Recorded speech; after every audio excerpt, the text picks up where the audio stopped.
কোরআনের নিয়মকানুন আমার পড়ে মুখস্থ করতে হবে কেন? আমার কোরআনের নিয়মকানুন দিয়ে যদি দেশ চলে, দেশের অর্থনীতি চলে, দেশের রাজনীতি চলে, দেশের সমাজ ব্যবস্থা চলে এবং দেশের সেনাবাহিনী ব্যবস্থা চলে, দেশের অন্যান্য পররাষ্ট্রনীতি যদি আমার কোরআন দিয়ে চলে, তাহলে তো আমার কোরআন পড়ে কোরআনের আইন কানুন মুখস্থ করতে হবে না। আমার দেশ পরিচালনার মধ্যেই কিন্তু কোরআনের সমস্ত ব্যবস্থায় যদি নির্ধারিত থাকে, তাহলে কিন্তু আমার কোরআন মুখস্থ করার কোনো দরকার নেই।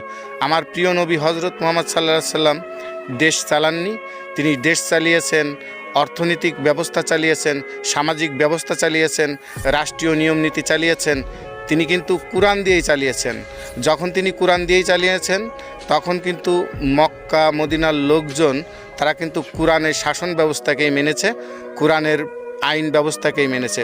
অতএব কোরআন পড়ে আমার কোরআনের আইন কানুন মুখস্থ না করে যদি কোরআনের শাসন ব্যবস্থা দিয়ে যদি আমার দেশ পরিচালনা করা হয়, তাহলে দেশের প্রত্যেকটা নাগরিক ওই কোরআনের আইন এবং কোরআনের শাসন নীতি নিয়েই কিন্তু তারা দেশে বসবাস করবে।